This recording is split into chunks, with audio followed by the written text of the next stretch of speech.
พรเจ้าคณะตำบลป่าแดด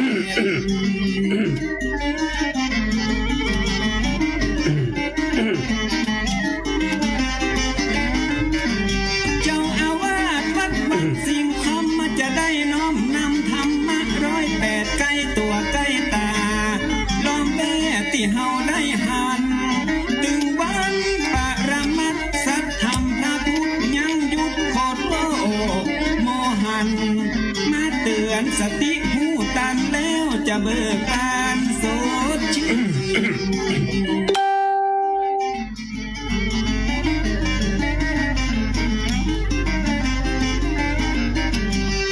คนดีมีศีลธรรมเหมือนมีเงินปัน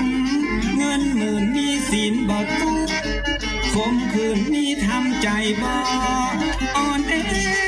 ขาดศีลเหมือนปลานิลติดเบ็ดขาดธรรมเหมือนปลาเสด็จติดแห่ฟังธรรมเอาธรรมะดูแลถือศีลเอาศีลยึดเหนี่ยว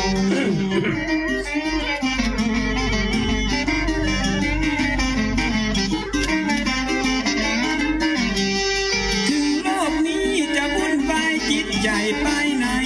บ่ห่อเหี่ยวมีศีลธรรมยึดเหนี่ยวจิตใจก็จะมันคงทุกนักจะกลายเป็นเบาถ้าเฮาหูจักปล่อยกลงธรรมะของพระพุทธพระองค์ยืนยงเป็นยาขนานเอง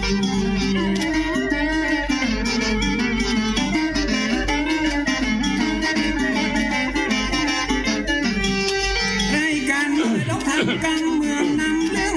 ดีๆพิเศษ6 โมงเมื่อเจ้าฟังเทศตั้งวิทยุระบบ FM เติมสินสมาธิปัญญาแก่กล้าสมบูรณ์คูณเต็มสร้างภูมิต้านทานเพชรเกมอิ่มเอมเข้าใจแจ้งที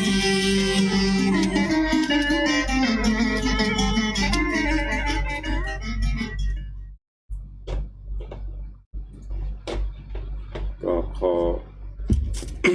ก็ขอยกมือ10 นิ้วกราบนบนอบน้อมอย่างพระติรัตนเกี่ยวเจ้าต่าง3 ประการ อันไม่มีพระพุทธพระธรรมพระสงฆ์อันเป็นสรณะที่เปิงตีเคารพนับถืออันสูงสุดในชีวิตกราบคารวะแตบไตไวยสาปุญญาปารมีธรรมพระมหาเถรานุเถระเจ้าคณะพระสังฆาธิการภิกขุสงฆ์สามเณร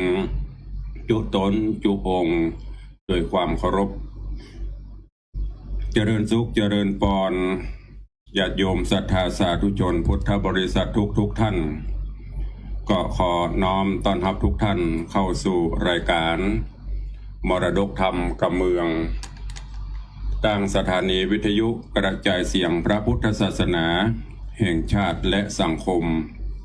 คลื่นเพื่อการศึกษาพระพุทธศาสนาและวัฒนธรรมคลื่นวิทยุสีขาวเพื่อเจ้าประชาตลอดจนคลื่นพระพุทธศาสนาและจริยธรรมส่งสัญญาณกระจายเสียงจากสถานีวิทยุวัดฝ่ายหินตำบลสุเทพอำเภอเมืองจังหวัดเชียงใหม่สถานีวิทยุพระพุทธศาสนาวัดหนองกายตำบลสันปะยางอำเภอแม่แตงจังหวัดเชียงใหม่สถานีวิทยุ CM77 วิทยุอินเทอร์เน็ตล้านนาสถานีวิทยุพระพุทธศาสนาจังหวัดเชียงรายสถานีวิทยุท้องถิ่นจังหวัดเชียงใหม่คลื่นพระพุทธศาสนาและจริยธรรม FM 96 เมกะเฮิรตซ์ในส่วนของคลื่นวิทยุสีขาวเพื่อเจ้าประชาในเมตตาบารมีของท่านเจ้าอาจารย์พระครูอภิวัฒนวิกรมท่านผู้อำนวยการคลื่นวิทยุสีขาวและผู้อำนวยการสถานีวิทยุในเครือข่ายคลื่นสีขาวอันประกอบไปด้วยสถานีวิทยุบ้านทุ่งเรดิโออำเภอสันปะตอง สถานีวิทยุชุมชนวัดห้วยตองซักอำเภอจอมทองสถานีวิทยุเวียงป่าเป้าเรดิโออำเภอเวียงป่าเป้าจังหวัดเชียงราย สถานีวิทยุคณะสงฆ์อำเภอฝางจังหวัดเชียงใหม่สถานีวิทยุมนต์เสียงธรรมวัดบุพรามอำเภอแม่แจ่มจังหวัดเชียงใหม่สถานีวิทยุชุมชนโคนเมืองลี้อำเภอลี้จังหวัดลำพูนสถานีวิทยุเสียงธรรมจากวัดจันทร์อำเภอกาลยาณิวัฒนาจังหวัดเชียงใหม่สถานีวิทยุชุมชนคนนาน้อยอำเภอนาน้อยจังหวัดน่านสถานีวิทยุสีคำเรดิโออำเภอเวียงสาจังหวัดน่านสถานีวิทยุเสียงใสเรดิโออำเภอตาวังผาจังหวัดน่านสถานีวิทยุชุมชนคนเหนือเขื่อนอำเภอฮอดจังหวัดเชียงใหม่สถานีวิทยุน่านฟ้าเรดิโอตำบลป่าแดดอำเภอเมืองจังหวัดเชียงใหม่สถานีวิทยุชุมชนคนต้นน้ำอำเภอเวียงป่าเป้าจังหวัดเชียงรายสถานีวิทยุแดนดินถิ่นล้านนาอำเภอสันป่าตองจังหวัดเชียงใหม่สถานีวิทยุล้านนาเรดิโออำเภอโสปราบจังหวัดลำปางและสถานีวิทยุเพื่อการศึกษาอาชีพเรดิโอเน็ตเวิร์กอำเภอเมืองจังหวัดลำปางตลอดจนวิทยุชุมชนเสียงตามสายหอกระจายข่าวตามวัดวาอารามตามหมู่บ้านต่างๆพร้อมกันนี้ขอเจริญสุขขอถวายการต้อนรับและเจริญสุขเจริญปอนญาติโยมที่ได้ติดตามรับชมรับฟังทาง Facebook เฟซไลฟ์ของวัดวังสิงคำก็ดี ของ104ธรรมะใครเครียดวัดฝ่ายหินก็ดีและของคลื่นวิทยุสีขาววัดปากตังเจริญก็ดีซึ่งในขณะนี้ขอกราบไหว้สาปรมีธรรมท่านเจ้าอาจารย์พระครูสถิตเจติยรักษ์ท่านเจ้าสิทธิชัยอินทวันโนคุณโยมเกษินีคุณโยมพิมพ์บุญใหญ่แล้วก็มีท่านนายกนรงท่านนายกเจริญคำยามาจราจรคุณโยมพี่หมอมัฒนามพันธ์ที่กำลังเข้ามาที่หันหน้าจอขณะนี้เนอะที่ไหลขึ้นไปตะกี้พอบัตันต้องกราบประธานอภัยโดยวันนี้เรามีการลิงก์สัญญาณไปหลายคลื่นวิทยุประมาณ20กว่าสถานีควบคุมหรือว่าครอบคลุมไปเกือบจะทั่วโซนทางเหนือเขานี้ตั้งแต่จังหวัดน่านจังหวัดลำพูนลำปางจังหวัดเชียงรายแล้วก็โซนต่างในส่วนของต่าง Facebook ก็กระจายเสียงกันไปได้ทั่วโลกวันนี้ก็ขอเป็นวันแห่งความสุขของทุกท่านเนอะตื่นมาแล้วก็ทำจิตใจให้เบิกบานแจ่มใสทำกิจวัตรส่วนตัวแล้วไหว้พระนพธรรมจากนั้นก็เตรียมกายเตรียมตัวเตรียมใจ พร้อมที่จะปฏิบัติกิจวัตรประจำวันขอกราบขอบพระคุณและอนุโมทนาบุญเนอะญาติธรรมต่าง Facebook หลายท่านหลายคนเข้ามาแล้วก็กดแชร์กดไลค์เพื่อกระจายเสียงธรรม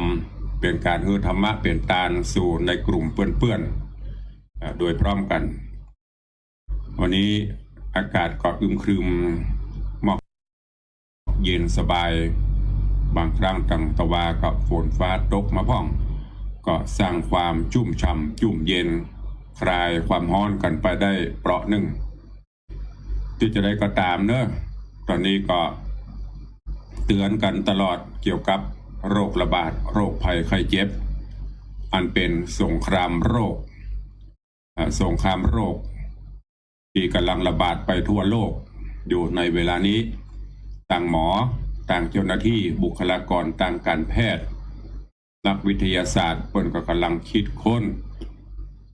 ที่จะปราบโรคอันนี้คือหายไปแต่เฮาท่านทั้งหลายก็ต้องคือความร่วมไม้ร่วมมือในช่วงนี้ก็ถึงแม้สถิติมันจะลดแต่ก็จะไปประมาทเนอะออกบ้านออกจองใส่หน้ากากล้างมือทิ้งระยะห่างเพื่อความปลอดภัยของชีวิตเฮาท่านทั้งหลายและเพื่อความสันติสุขจะพลิกมาสู่มวลมนุษยชาติ อันเนี้ยญาติโยมทั้งหลายบนห้องว่าธรรมชาติก็เริ่มจะลงโทษหมู่เฮาสังเกตได้เวลาลมก็ลมหลวงเวลาฝนตกก็ตกหาใหญ่หาหลวงมีลูกเห็บมีใบเห็บตกฟ้าแมบฟ้าผ่าฟ้าห้องไม้หักลักกูดภูเขาพังทลายเหล่านี้เกิดขึ้นแล้วก็จะนักขึ้นเรื่อยๆเพราะมนุษย์ผู้ประเสริฐเอาไปทำลายเปิ้นมาทำลายก็ไม่ได้เนาะโคนมันนักขึ้นแต่ผืนแผ่นดินมันบ่ขยายเพราะฉะนั้นก็ค่อยๆป้องปรามกันไปพ้องอันไหนที่จะเป็นการทำลายธรรมชาติเอาเกาะเว้นพฤติกรรมวันนี้ก็มาฟังกันต่อในเรื่องของกรรมพระหมาดำอันนี้เป็นธรรมะสำหรับคลื่นวันพุธแล้วก็วันเสาร์โดยเฉพาะ2 วันเนอะวันอื่นเขาก็ฟังมณีจันทะกุมารไข่แสงแล้วก็ ทำพระเจ้าสิบจักรเรื่องราวของกรรมพระหมาดำในผูกที่5ตอนก่อนนั้นก็มาถึงที่โพธิสัตว์เจ้าหลังจากที่ได้อยู่กินกับสุปจาลูกสาวของพญาเจ้าเมืองพรหมทัตจากนั้นก็ครองฮักกันมาวันดีคืนดีปีเคยตั้ง6เปิ่นไปก้าไปขายหล่องสะเปาไปขายของขายก้าเปิ่นได้ของก้าของขายมาจะดีแต่โพธิสัตว์เจ้าตุกตะไปได้เนี่ยได้หมาดำ เปิ่นได้เกลียวแหวนเงินทองโพธิสัตว์เจ้าได้หมาดำมาตัวเดียวพอปิกมาถึงบ้านถึงเมืองพ่อพญาพรหมทัตก็สอบถามโดยห้องลูกสาวถึง6ถึง7มาถามอีน้อยอันนี้ถ้าเป็นกรรมบ้านเฮานะอีน้อยผัวมึงไปก้าไปขายล่องสะเปาไปขายครัวได้อย่างพ่องหมู่นั้นปนรายงานได้นั่นได้นี้ได้เกี่ยวแหวนเงินคำได้ทรัพย์สินมามีกันลูกล่าคือสุปัจจา สุปัจจาปรากฏว่าสุปัจจาไปกราบทูลพ่อพญาโอ้อีพ่อเฮ้ยผัวน้องไปขายของมาได้อย่างม้าพ่อเฮ้ย ได้กับหมาดำตัวเดียวดำปอดเหรอเนี่ยพอโตได้ยินอย่างนี้พ่อพญามิ่งเอ้าเปิ่นไปกล้าไปขายเปิ่นได้ทรัพย์สินเงินทำมาอันนี้ผัวมึงอย่างได้กับหมาตัวเดียวเอาไหมอย่างเปลอะคิดตื่นในบ้านในวังมึงจะเอาดำจะได้ก็ได้จะเอาตุ้ยจะได้ก็ได้ก็พอสุปัจจาได้ยินอย่างนี้ก็ เกิดความน้อยเนื้อต่ำใจแล้วก็พ่อก็คิดดีว่าจะคล้ายๆจะได้ทำโทษ ก็เลยจะสั่งให้เคยตุมดตุมวันตลอดจนโพธิสัตว์เจ้าเนี่ย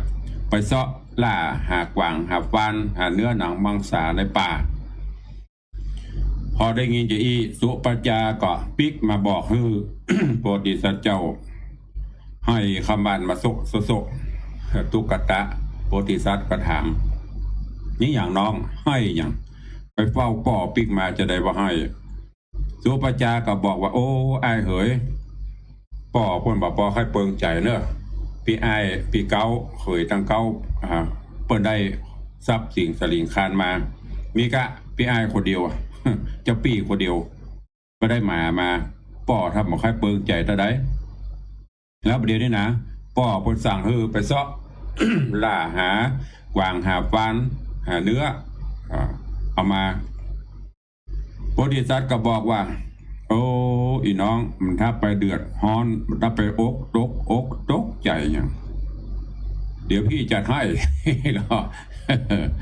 อันนี้อันคือมันม่วนไปได้เนอะเป็นอย่างน้องก็ต้องไปคืดนักเรื่องวันนี้เดี๋ยวจะจัดการจากนั้นก็สั่งให้สุปัจจาลุกเจ้านึ่งเข้าเป่าไฟเสร็จเตรียมสำรับกับเข้าเนอะสุปัจจาก็ปฏิบัติตามที่ผัวสั่งลุกมาก็จัดแจงแต่งดา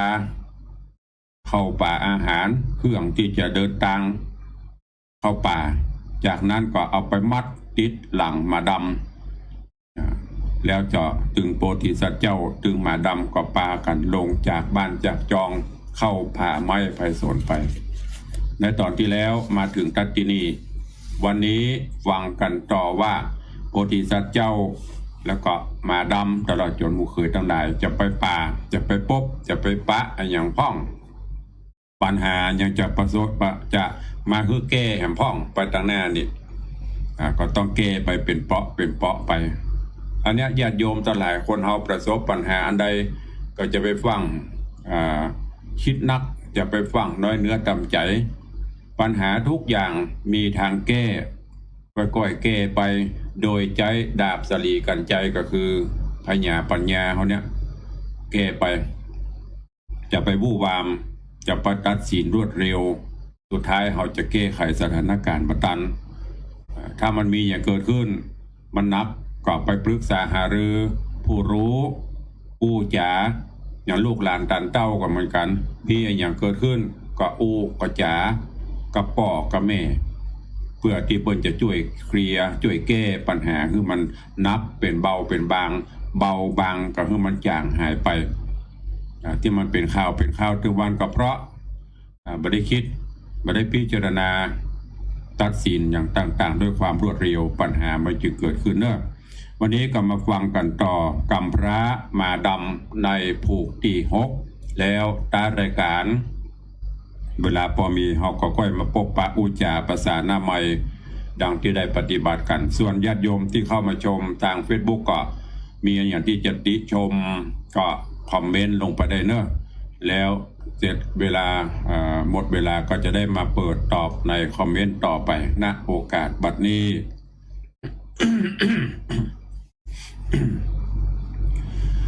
นะโมตัสสะภะคะวะโตอะระหะโตสัมมาสัมพุทธัสสะ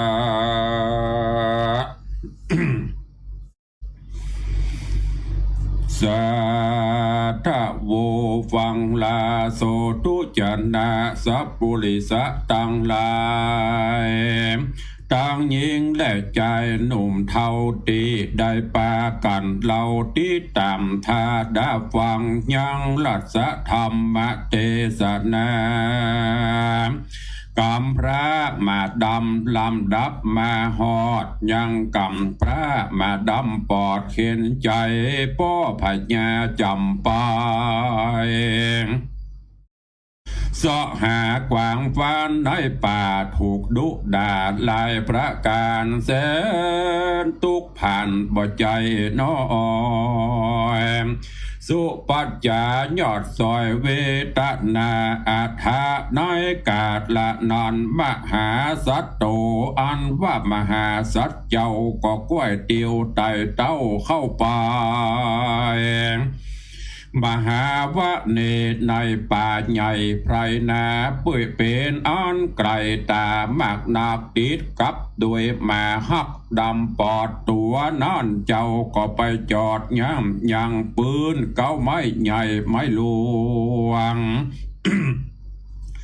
คือหายอิดอ่อนปักโกสันติเจ้าก็เรียกเอามายังมาดำตัวโพดคือมากินข้าวกับกูปี้บัดนี้เตอะนา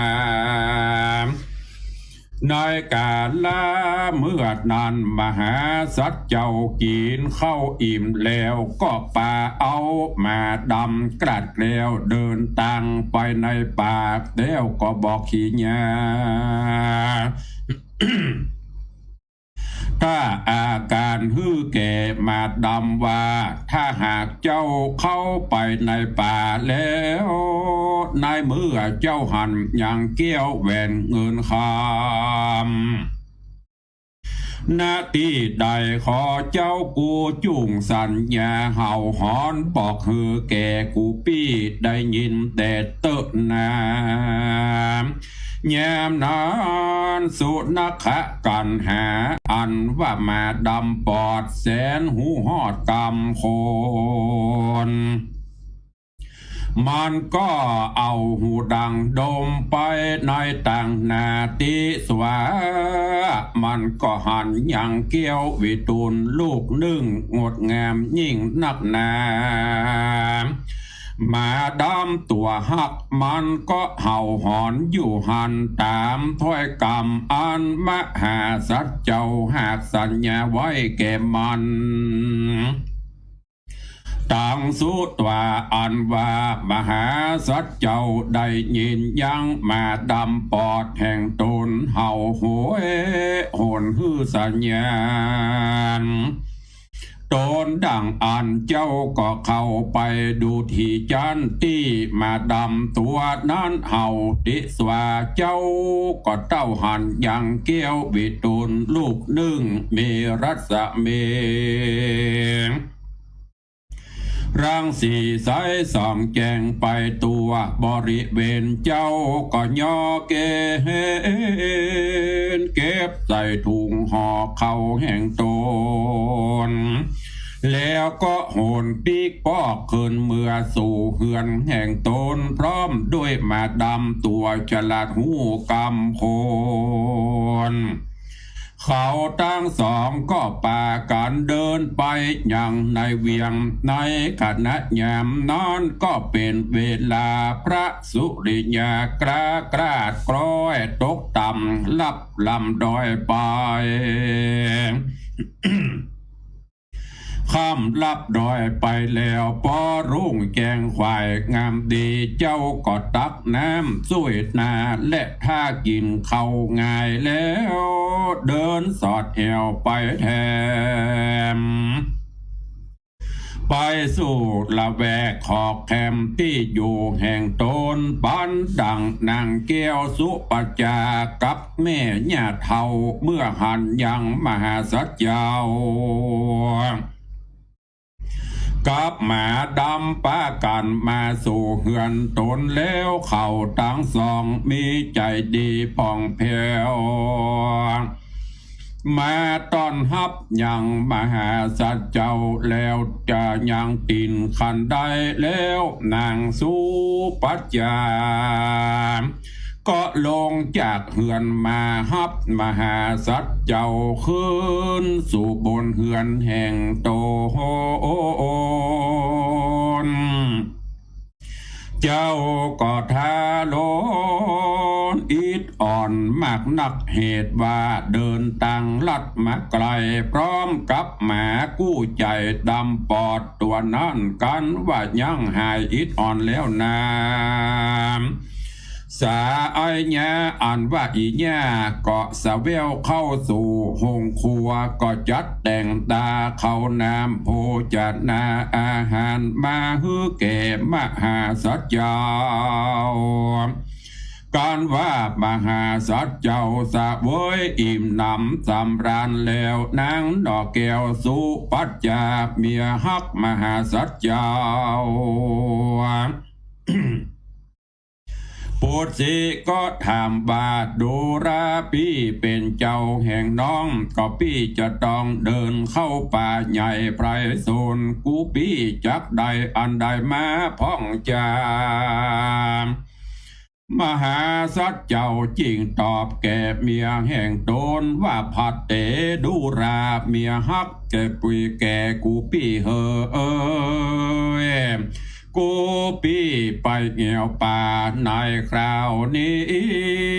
กูปี้หังบ่ได้สิ่งอันใดมาสักอย่างแต่ว่าได้แก้วตังวิตุนแก่นเดียวเต่าอ่านปุณณติว่าเสในบันลุนรุ่งเจ้าเขาก็เข้ามาปรึกษากันตั้ง3 คนว่าแก้วลูกนี้ควรดีจักเป็นสัมปติของพญาจักรวรรดิราชาจะและบอกวันเฮาจักเอาไว้ใดกวนหมู่เฮาจักนำเอาไป ถวายแก่ป้อพญาเจ้าตนเป็นป้อแห่งเฮาแดดเตอะกันเขาตั้งสามปรึกษาธรรมกันแล้วเขาก็ฮืดนางนอแก้วสุปัจจาเอายังแก้ววิตูลลูกนี้เมื่อถวายพญาตนเป็นป้อกันว่าไปถึงยังห้องต้องพระโรงหลวงแล้วนางแก้วก็นั่งอยู่ที่กวนแก่ตนแล้วก็กราบน้อมกล่าววันตาแก่พญาตนป้อว่าข้าแด่พระราชปิตาพญาป้อเป็นเจ้าบัดนี้ราชธิดาแห่งป้อก็ได้เกี่ยววิทูลมาลูกหนึ่งจือว่าแก้ววิทูลอันเป็นหน้าบุญแห่งผัวธิดาลูกป้อไปแอวล่อล่าเนื้อบอดใดมาพบใส่ได้เกี่ยววิตูลลูกนี้แก่นเดียวย้อนเดินเตียวไปด้วยหมาดำปอดจริงได้เกี่ยวยอดนี้มา ขอพระปิตาป้อเป็นเจ้าจุงฮับเอาเตอะหากวันเป็นเกี้ยวกวนกูปาลามีแก่พญาตนเป็นป้อจัดแลนาเมื่อนั้นพญาพรหมทัตราชาจริงบอกฮือแก่อุปราชาแสนเมืองเอาขันคำมาฮับเอาอย่างเกี้ยววิตูลลูกนั้นแล้วก็เอาเกี้ยวมาตั้งไว้สองนาแห่งปัญญาหันและนาส่วนอันว่าแก้ววิตูลลูกนั้นก็สำแดงอภินิหารแผ่รัศมีรังสีใสส่องแจงรุ่งเรืองงามไปตัวในหลวงหลวงแห่งพญาพรหมทัตก็มีแลอิโตปัฏฐาจะตั้งแรกแต่นอนเมื่อนาเนินจะได้2 ปีขวบเขาเจ้าไปท่าก็บ่มีสั่งอันใดมาเบียดเบียนเป็นอันอยู่เย็นเป็นสุขก็โดยเตจะพละนาบุญอันตนหากใดเกื้อหนุนกะตามที่การมาแต่จากก่อนก็มีวันนั้นแลราชาอันว่าพญาตนเป็นป้อก็มีราชอาญาบอกกล่าวแก่เคยตั้งหกแปลงยังเหือนฮือแก่มหาสัจเจ้าก็เป็นอันบ่แล้วสักเตื้อได้2 ปีจริงได้มาซึ่งเสาต้นเดียวคือแปะตรงก็ยังหาบ่ได้สักอัน นางดอดลาสุปัจจาจุงโศกาห้องล่ำให้จริงได้เมื่อบอกแก่มหาสัจเจ้ามหาสัจจริงเล่าลมเมียฮักแห่งตนบ่ฮือโศกเศร้ามองใจว่าโดราเมียฮักแก่กูพี่เฮยนางอย่าได้กังวลใจไปเลยเจนหนักเด้อกูพี่ล่างมีปัญญาแปลงเอาคนเดียวก็ล่างได้ขอเมียฮักแห่งกูปี้ก้อยพอไปเตอะปาโกสันติเจ้าก็เรียกเอามายังมาดำแสนหูกู้ปาละเมว่าโดราเปื้อนสะหายเฮยบัดนี้เฮาจักเข้าไปสู่ป่าอันมีอยู่จิมไกลฝั่งแม่น้ำคงคานาทีเจ้าก็ยังอยู่หันส่วนว่ามาดปอดตัวนั้นมันก็เห่าหอน อยู่ที่หันตัดสมิงคาเนตในกันนาบาทนั้นก็บังเกิดอย่างเหือนฮอดหลังหนึ่งอันพรั่งพร้อมไปโดยเครื่องใจไม่ซอยครัวเหือนมีพร้อมเสียงมีตังค่าใจลิงเลี้ยงใจยิงกันนาบาดใดห้าโยจะนะก็มีแลถาดนานก็บังเกิดอย่างคนตั้งหลายอันสั่งขยะนับได้12อักโขเพศนีจะปนาภาการดึงเราก็บังเกิดอย่างหอภาษาราชวังอันแล้วไปด้วยแก้ว7ประการมีตังจ้างสารและมาแก้วอุปันดังก็เฮือบังเกิดเกมหาสัจเจ้าได้ถึงซึ่งฐานันตรวิเศษเป็นปัญญาจักรวัติหือแจงแก่เจ้าภิกขุทั้งหลายอาหาก็กล่าวเป็นอภิสัมพุทธกถาวามหาสาโตโอโหสัมปาพิตวามหาลาจารจังกาโลติภิกขเวดุราภิกขุตังลายปังเมื่อโพธิสัตว์เจ้าได้สะเวยแล้วซึ่งเอกลาจาเป็นพญาสะเวยยังราชสัมปติบ้านเมืองสถาปนาเวียงขึ้นใหม่เป็นอันยิ่งใหญ่กว่าเมืองทั้งหลายในขัดนายามนั้นมหาสัตว์เจ้าจริงมีราชอาญาใจยังเสนาราชมนตรีฮือไปอันเจิญเอาเตวีนางแก้วสุปัจจาเมียฮักและย่าแห่งตนมาสู่นิเวศนสำนักราชมนเตียนแห่งเฮาบ้านนี้เดเตนา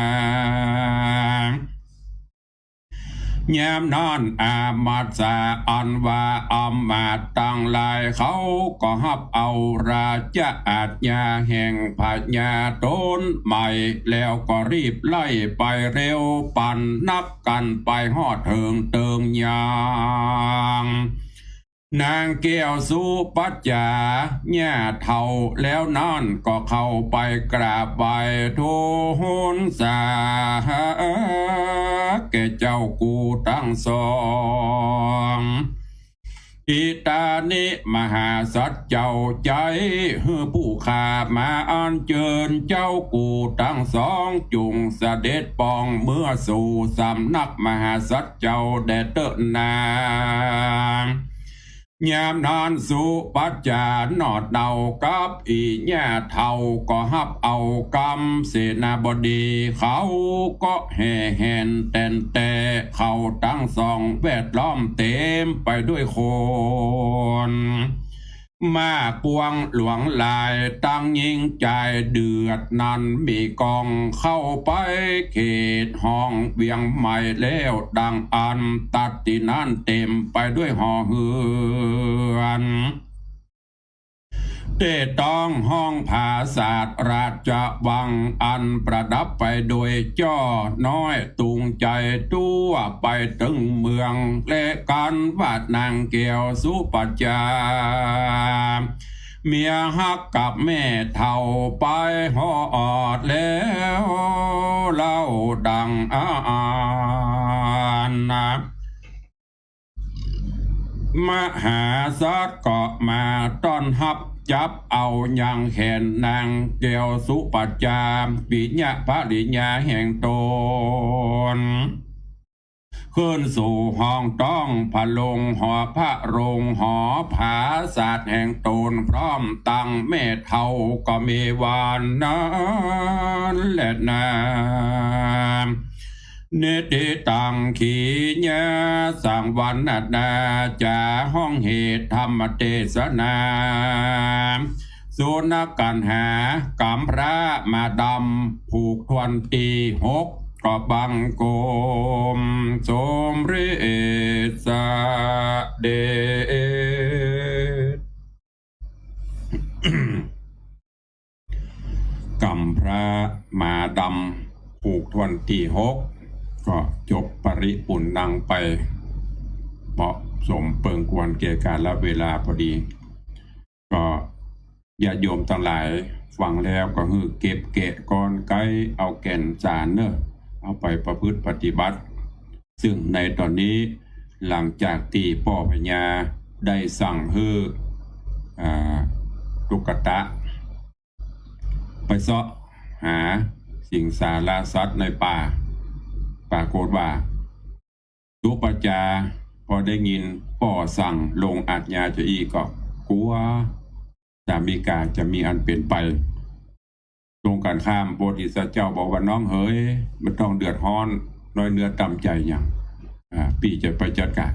จากนั้นก็สั่งฮือตุปจาห่อเข้าห่อป่าเตรียมสำรับเดินตังแล้วก็เข้าป่าไปตัวหมาดำโพธิสัตว์เจ้าก็บอกให้หมาดำว่าจะปีมาเฮ้ยเปื่อนฮักของข้าอันนี้ปนอูแบบม้วนนะถ้าเจ้าไปปะใส่แก้วแบนเงินคำอย่างเนอะในป่านี้จุดใดก็ดีขอให้เจ้าส่งเสียงเห่าหอนเนอะเขาจะได้หูจากนั้นก็ปากันไปมาดำก็ไปพบไปปะใส่แก้ววิทูลแก้ววิตูลลูกหนึ่งก็เฝ้าอยู่เห่าหอนโพธิสัตว์เจ้าตุกตะก็โอ้ไทยจะปะอย่างสักอย่างก็ไปพอปรากฏว่าได้แก้วมาแก่นหนึ่งแก้ววิตูลได้แล้วก็ปิกมาตุปจาก็ถามปี้ไปป่ายังได้สักอย่าง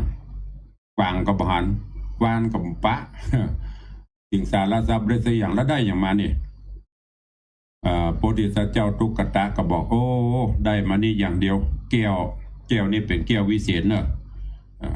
กล่าวคือพอโอ้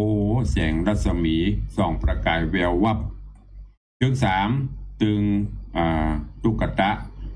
ตึงสุปจาแล้วก็ไม่ยาก็มาอู้จากันว่า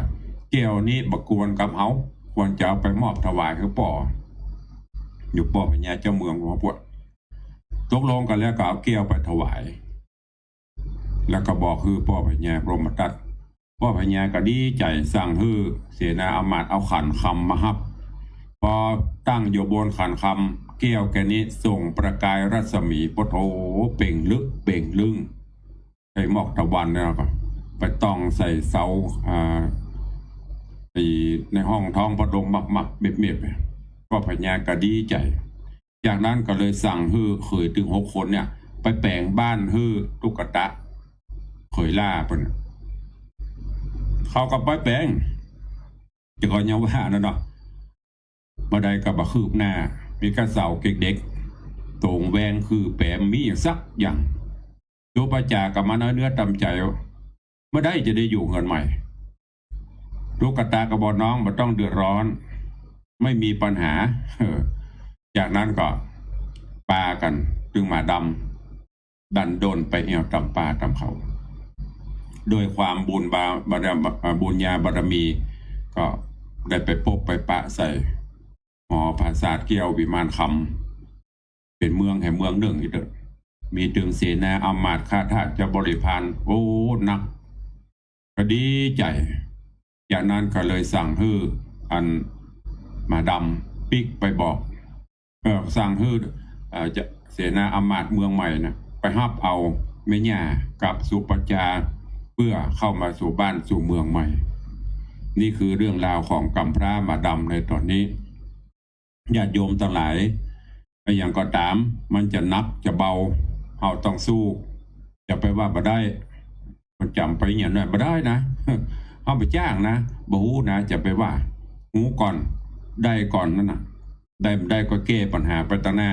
เหมือนอย่างเนี้ยตุกตะปนสั่งไปหั่นไปนี่ได้หมดอ่ะแต่มันจะได้ค่อยว่ากันแก้ปัญหาไปแต่เฮาว่าจะว่าได้แล้วเฮาไม่เนี้ยนะเฮาก็ต้องเนี้ยต้องทำอย่างกรรมต่างๆเนี่ยถึงแม้เราจะทุกข์จะยากกรรมประสบประมาทดูแควนนะจะไปเครียดไปแคว้นไปว่าให้เขาก กรรมเตียใดที่เปิ้นสบประมาทดูแควนว่าเขาทุกข์เขายากมีอันนั้นแหละคือยาวิเศษ ถ้าเขามองให้เป็นดีนะเก็บเอานั้นนำมา แล้วก็เป็นกำลังฮึดสู้ขึ้นไปวันหนึ่งเขาจะต้องประสบความสำเร็จเหมือนดังตุ๊กตาเนี่ยเปิ้นจำอย่างไปหมดจะทุกข์จะยากใดพยายามความเพียรพยายามอยู่ในความสำเร็จอยู่ที่หันฝากฝังไว้เนอะกับญาติโยมทั้งหลายเก็บไปคิดพิจารณาวันนี้ก็ผูกวันที่6จบไปในวันเสาร์ก็ก่อยฟังผูกต่อไปในเรื่องของกรรมพระมาดำในตอนนี้ใน Facebook ก็มีคุณโยมเนี่ยนะจารุภาอัคระนพเดชครับถ้าอ่านผิดถูกมาเนอะแล้วก็มีแม่อุ้ยน้องแฮกเกอร์กราบนมัสการเจ้าธรรมพระครูสาธุเจ้าสาธุเจริญปอนเนอะถ้าเบาติดการได้กับฟังหรือฟังไปด้วยยิ่งถ้าฟังทาง Facebook นี่ซ้ำสบายใส่ถูกเสื้อไปได้ตลอดไม่ต้องได้หิวจุดจบพุ่นนะก็ขอบคุณทุกท่านด้วยครูบาอาจารย์หลายรูปหลายองค์ก็เข้ามาเป็นกำลังใจในยามเจ้าวันนี้ถ้าบัติดกิจการใดก็จะบรรละญาติโยมศรัทธาเกิดว่าโอ้เปิดฟังเฮากันตัวบ้านละนาเนาะเฮาคนเดียวก็ต้องให้ความสุขกับพี่น้องญาติโยมศรัทธาคลายความเหงากับยามเจ้าจะได้สดชื่นเบิกบานแจ่มใสมีกำลังในยามเจ้าเนาะวันนี้ก่อนที่จะได้อนุโมทนาแล้วก็ที่ได้เปิดหน้าใหม่ก็ขอบคุณเนอะโยมป่อบุญธรรมแม่รัตนาสั่งคำฟัน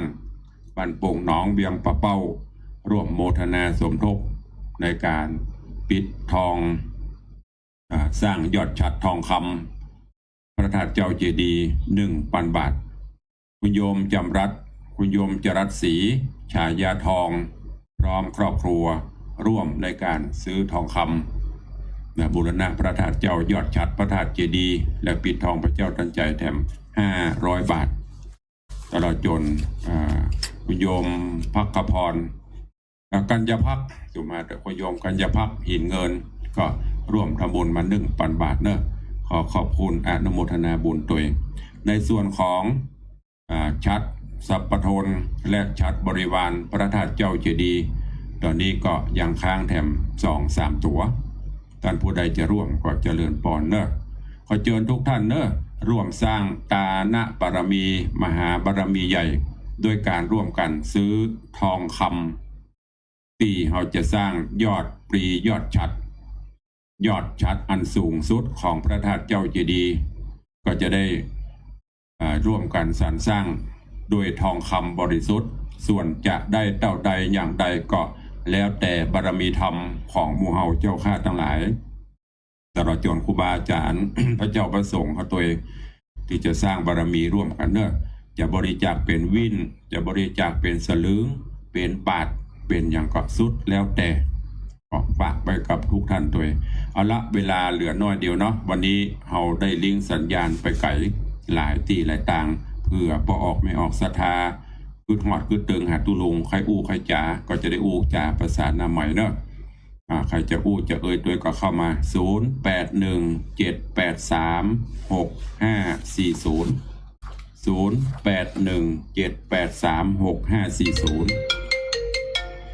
ประเดิมแรกแชมป์ตลอดการคุณชายเบี้ยวจะเลินป้อนไว้ตาครับฟังอยู่นะครับเพื่อกำลังใจครับผมครับขอบพระคุณครับไว้ตาครับประเดิมแรกพี่เบี้ยวสายต่อไปเจริญปอนป่อบุญธรรมครับไว้ตาครับท่านพระครูเจริญปอนป่อติดตามอยู่ตลอดนะครับพูดวันเสาร์ครับจวนมาดำไปซ้อเฮ็ดทอบบ่ถ้ามันมีลูกอยู่เคยตัวเรื่องวันนาถ้าเดี๋ยวจะเอานะเข้าไปหื้อใดจะได้ขายเป็นพระธาตุอะสาธุนะพ่อเด้อครับไว้ตาครับถ้ามีอันหมอนี้เนี่ยสบายไม่ต้องได้ประกาศเจริญปอน ไอ้สาเจ้าท่านพระครูแม่จันเรือนใสบรรเรียงประการสันปะตองนะเจ้า แล้วใส่กันทำด้วยยังไม่ได้สั ใส่ กบาท 5 บาท 5 ใส่ บาท 5 บาท อย่างยายอย่างตะวาก็อีแม่ใส่ละเต็มแล้วอีแม่ประตานเน้นแล้ววะนั่น บรรลุละเสา หลังถึงทำนะครับ อีแม่ใส่กันทำตุลุงแล้วประตานเฮือเน้นวะ เฮาเลยไม่ได้สักบาทเตี้ยทำขี้ปุ่มแบบปองมาได้นะ ไอ้ด้านหน้าด้านทั้งตัวนะ สาธุนะแม่เนอเจริญพร เจ้า เจริญพรสายต่อไป ไม่สาขา มาแล้วพ่อเลี้ยง ทุกองค์เนอะที่เข้ามาชม มาดูมาฟังท่านพระครูเนอะจุ่มได้ยินผู้ตนตัวองค์เนอะไว้แต่ สาธุ ท่านพระครูของเราตักได้อะไรท่านพระครูจัดให้ทุกอย่างเลย นายกเจริญปัญญามาเลยเข้ามาชมก่อนวันเนี้ย วันนี้มาแล้ว มาดูมาพ่อเนอะครับอยู่ไรโต่งนี่ได้หรอ สาธุมันพูกจะเข้า ไม่แต่ครับ มันพูก มั จะ น เข้า พูกจะเข้าไปเนอะครับ พูกจะเข้าเฝ้าหวะ พูกจะเข้าเฝ้าเนอะ สาธุเนออนุโมทนา ครับไปแต่ครั ขอ บบ คุณกับโยมปเลียงธนวัฒน์สุสิงห์คำเจริญพรสายต่อไป ไปสาครับครับ จากทางใด ผมเรียกกับเป้าครับ เวียงป่าเป้าเนาะ ถ้าเป็นดีวันนี้ สาธุอนุโมทนาเนอ ครับไปครับ ทางเวียงป่าเป้านี่เปิดถึงไม่แหงเนาะโดยมีป่อบุญธรรมสังคำฟันเป็นหัวหน้าสายบุญ สายต่อไป081-783-6540เจริญปอน ปิดวิทยุก่อนเนาะเสียงไก่บอกให้ฟังเนาะขอปิดก่อนเนาะดูบอกขอความกรุณานะ จะอู้ตัวตุลงรีวิวอันนี้ปัดโตฮับได้เป็น2 วินาที 3 วินาทีไก่ขันเศร้าอยู่บ่อือเดี๋ยวขอตัดสายก่อนเจริญปอนรุดไปละของไผ่เนี่ยเข้ามาใหม่เจริญปอน เจ้าท่านพระครู ตั้งอยู่เนอะจากนั้นมาลิมเจ้าฟังทุกวัน ฟังทุกวันบัดใส่การทำซักบาทเนาะ นี่ใช่ค่ะ ใส่ลาประทานเฮือเน้นปะเนาะ วัดการเน้นถ้าได้นั่นนะก่อนจะไปแอววัดสิงคำ อีแม่ก็แต่ว่าเตมอ้อมศีลไล่แม่ไปใส่เฮือเน้นบิณฑบาตแล้ววะนั่น เลยเริ่มใหม่เนาะ จะเริ่มใหม่ท่านพระครูเริ่มใหม่ ไปลูกจะได้ฟังธรรมตุลุงเอาประทานเฮือเน้นเนี่ยวะนั่นบรรลุละเสาเฮ้ย ดูลูก นั่นการนี้เฮือเน้นเตะเธอเนอะการนี้เฮือเน้นเตะทุกฟังเนอะสาธุสายต่อไปเจริญปอน เจ้าค่ะพระชาเจ้าท่านครูเจ้าเจริญปอนเวียงปะเป้าแม่ขมูล เจ้าอยู่แม่ฟังท่านพระครูอยู่เน้อใส่กันทำจะ3 บาทเนอะพระพุทธ1 บาทพระธรรม1 บาทพระสงฆ์1 บาท เจ้า วัน3 บาท3 บาทเขากะปีงถ้าจะทำสาธุแม่ขมูลพูดแต่พ่องเล่นพ่องเนอะผู้กันหนัวไข้หัวกันหมอนยำเจ้าเนี่ยจะได้รื่นเริงเบิกบานแจ่มใสตื่นเจ้ามากันหน้าบูดนี่คอนข้ามมันบูดตลอดเจริญปอน ภาษาข้าวคุณครู จากทางใดจ๊ะ ผู้ค้าใส่กระแปง ผู้ค้าใส่กระแปงนี่ให้เตรียมออมสินแล้วก็หากันทำยังเตรียมเสื้อได้กึ่งแล้วเนาะ ตอนนี้เขาได้มาน้ำทุกตัวนะคณะว่าเพราะถ้ามีหมาดำนี่มาได้ประกาศห้องญาติโยมขอบริจาคแล้วจะจวนหมาดำไปเอี่ยวเลาะตำน้ำปิงนี่นะไม่เกี่ยววิเศษแล้วนะโถถ้ามีหมาดำนี่จะแปลงชัดทองคำน้ำหนักสัก30 กิโลสาธุถ้ามีกระเปิดสักตัวจะเอาโทษมันต้องได้มาประกาศเจิญจวนเนอะอินะข้าได้ในจวนมาดำไปติวเอี่ยวไปตำตัวงิ้วนี่พอนี่เรียกไปปะบ้านนั้น นายกเจริญ ได้ขอเสาะคำตำนับเปลือกเจริญปอน ภาษาตรงข้า ปนานบ่ได้ ที่ต่างเราพังประจำ แต่มันต้องมีคนเดียวที่เราหน้าน่ะมันถึงมีใคร เข้า หน้าจะมีเจ้าเก่าเจ้าเจือคนเดียวเดียว ซึ่งแต่ก็ในกันว่ามันความแพงมันความอดทนมันกันดีแต่เราเขาลองสาธุอนุโมทนาเนอ ผมใจสูงของถึงอยู่ที่สุขอายุมันยาวเป็นลูกพ่อใจแก่ลูกแก่หลานต่อไป สาธุนางแน่นมันจะมีเพื่อนเอาไว้คนเดียวไอ้พ่อนานประเสริฐ นอกนั้นดักปิ้งอาจารย์พระครูพี่วัดก็ว่าหรอมันไปเอียพ่อสถานีพ่อเนิร์ต่างนานนะมีกับพ่อนานคนเดียว เอาสายต่อไปอุดแต่ผ่องเล่นผ่องเซียวกับเล่นเนี่ยเนอะไปถือไปตื่นเนอะ0817836540ในเฟซตอนนี้ยังอยู่ที่แม่อุ้ยน้องแฮกเกอร์เจริญป้อนจะเก็ตกับฟังฟังอยู่แต่ได้กระทำสักเตื้อได้กับได้3 บาทท่านหนูได้ถึง3 บาทกันเนาะ ได้เฮดทอปได้เฮดทอปให้แกนกันเนาะการทำเฮดทอปนี่หายแซ่บเนาะฝนมันบตกนักปีนี้เดี๋ยวก่อนเดี๋ยวอย่าจวนหมาดำไปเสาะคุยแม่อุ้ยยองกับกองหายนะเฮดทอปแต่ตัวโนเมเนอร์จะเลินป้อนได้จวนหมาดำไปคุยพอเฮดทอปอ้าวจะเลินป้อนภาษาด้านฟัง